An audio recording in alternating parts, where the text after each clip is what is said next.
All right, good afternoon, my friends. Brian with VetteSource here, back again working in the front yard. Today we're going to do real quick diagnosing here of an issue that a lot of C4 Corvette owners experience. We're going to do that video here.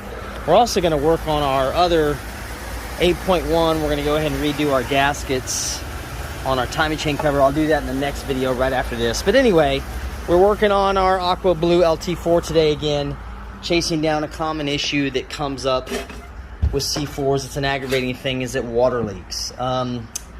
It's something that perplexes most Corvette owners and aggravates them, but the truth is, I'll show you how this system works, or the weather stripping works at least, so you can actually see how difficult a job GM had at actually keeping water leaks out of this car. So, you know, for most people that understand, the C4 Corvette is what's called a Targa roof, even the coupes. It's a Targa roof, one lift-off roof panel. If you've never seen, I did a video with this car regarding proper removal of this panel itself. It's actually a structural member of the car that's bolted in 4 locations. It's not like a lever or a latch like they use on the newer ones. It's actually bolted into place. But regardless, with a lift-off roof panel, you've got a lot of possible places for water to enter the car. It's actually pretty challenging. I think the engineers did a really good job with it, considering the options. Now, these cars have 5 major pieces of weather stripping. There's one piece here on the A-pillar that starts here and goes all the way around to the other side. It's one piece. You got the B-pillar weather stripping, which is the same thing. It goes all the way across the other side as one piece. You've got a rear hatch weather stripping, which, funnily enough, or amusingly enough, this does not leak that often. It will leak sometimes in these corners, but it's not nearly as problematic as the door strips are.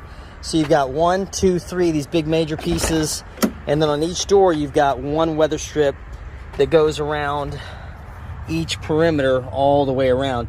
Now, you can see on this car, this weather stripping is damaged, it's dry rotted, it's old. In fact, these weather strips had a problem even from the factory. There's also 6 and 7, these 2 small pieces here, but these are part of the top and they go with the top. So 7 pieces total for a coupe. There's more pieces on a convertible, we'll get to that later. But you can see here, this weather stripping is in pretty bad shape. And then it has, of course, the foam. This is actually a foam-based product with a rubber covering. And even when these were new, I remember seeing these coming off the transport trucks. And depending on which way or how hot it was or how long they'd sat on the truck, I remember actually a few of them opening the doors for the first time when they arrived off the truck, and the weather stripping would actually rip and stick to the inside glass here of the window. So it was really always been kind of a thing that people have to keep up with. There's one other piece, though, that causes leaks. But what I'm going to show you real quick is what this car has been doing, and what drives people crazy, and they can't really find it very quickly. So you might be able to see in here, this is still damp. So every time it rains, and of course I parked this one outside under a cover, but every time it rains, it gets a little bit of water into the floorboard right here, and I've got to dry vac it every week while I'm not using it. Now, when you look at it, there's nowhere obvious that you'd think it would be coming through. But if you look at clues, you can kind of see right here, if you see this debris buildup in this corner here, and then you see that streak right there, and then there's streaks coming up here. This water is running right down through here, and as this door is shut, it's splashing it right into this area. Now, this other piece that's kind of secret, not secret, but it's hidden because you're not really looking for it, is this is the final piece of this little jigsaw puzzle they put together over here in the corner, because these corners are where all these pieces meet, okay? So your A-pillar meets here, and also you can actually see the indention there where the dust line is. This is where the A-pillar base of it fits on the upper portion of the door weather stripping.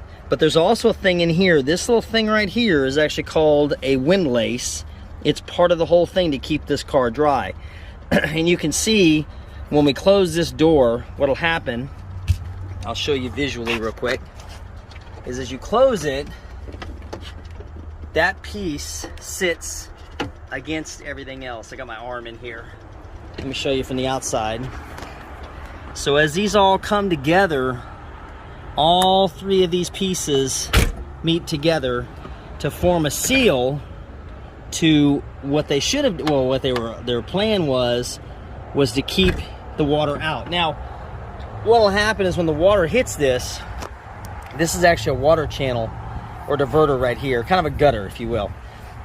And it's designed to actually show and send the water down that channel, down through here. You can actually see where this is rusted right here. That's where a lot of water has come through over the years. These need to be replaced too. And it's supposed to run through that channel, through that other side and down this front edge of the door and not get into the compartment. So, like I said, really a good effort engineering-wise, but even then it was just difficult for them.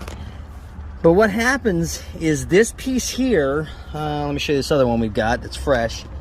This piece is actually a rubber-covered piece of metal. You can see right there the metal frame of it, and that metal frame runs all the way along here to this bottom that pushes in, and that keeps it, that channel keeps it in place, right? Now what happens with these is they rust internally and they fall apart. They're not supposed to be like you shouldn't be able to push on these and have any give, right? What happens is the internal metal comes apart and it rusts and it turns into just powder inside there. Now I'm going to take this one off because I want to see, I think this is partially to blame, but as I've looked at this more right before I started making the video, I do believe that this right here and the gap that we've got going, this is probably a gap in here that shouldn't be here because this weather stripping is, you know, 6 years old now. I think that it's deformed enough to where it's not keeping the seal like it's supposed to, and that's what's causing that water. But we're gonna go ahead and take this off anyway. I wanna show you part of what it takes just to troubleshoot this. Now, interesting little tidbit is from the factory, these cars received a water spray test, and they actually have a testing standards, I think it's even in the service manual, about how much they're allowed to leak water. So this is simply just a Torx head bolt, a T15, and what you're going to do, if this one will cooperate with me, there we go, is you'll loosen that up. And this is also used in the back of this bolt. There is weather stripping adhesive behind there to keep this in place. They did everything they could to keep every bit of water coming from inside the interior compartment, especially with the main fuse block being right here. Now sometimes you can see too, let's see if this one will come off for me.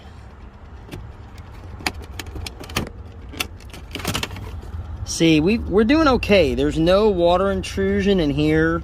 I don't see any evidence that the water is going there, so what it's doing is just bypassing that and going onto the floorboard. Excuse me. So we're going to continue to take this out and we're going to inspect this real quick, because if this one's still good, I'm going to go ahead and just leave this back in here. So you take that out of there, and then what you're going to do is gently, famous last words,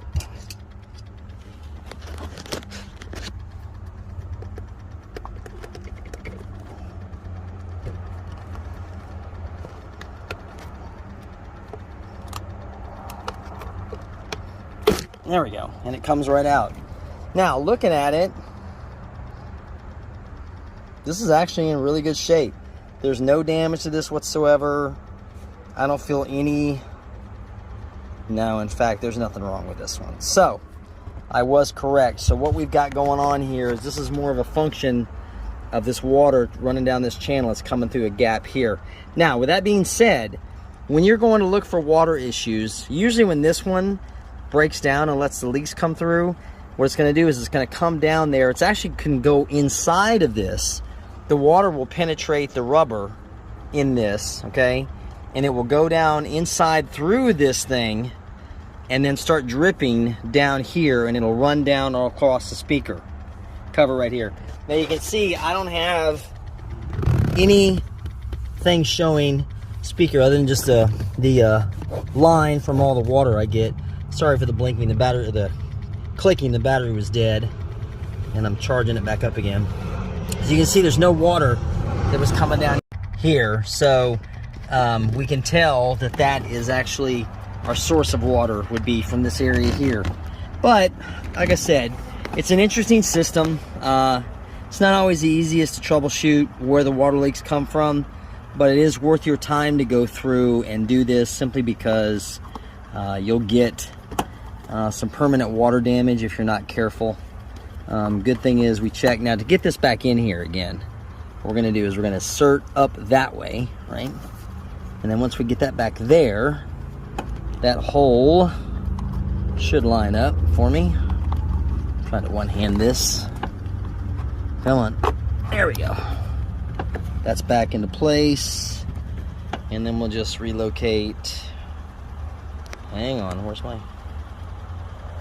I'm trying to one-hand this back into place.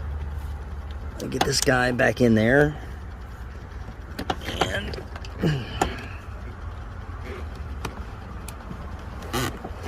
And of course, the reason why this became so evident the last month or so is because we've had so much water, so much rain here every day.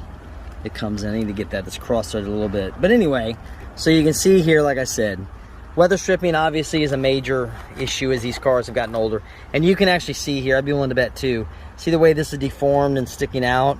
That should not be out of the channel like that. That is not helping, because what it's doing is, it's as the water is following the track, of course water following gravity, it's coming down and it's hitting, splashing, so it may have created a gap in there that's not supposed to have. So I can look at that later and see what's going on, but I'd be willing to bet that's part of the issue right there. But anyway, that's gonna do it for this video. I'm gonna go ahead and make the other video about our 8-1 timing chain. Thanks for watching again, guys, and I'll catch up with you next time. See you then.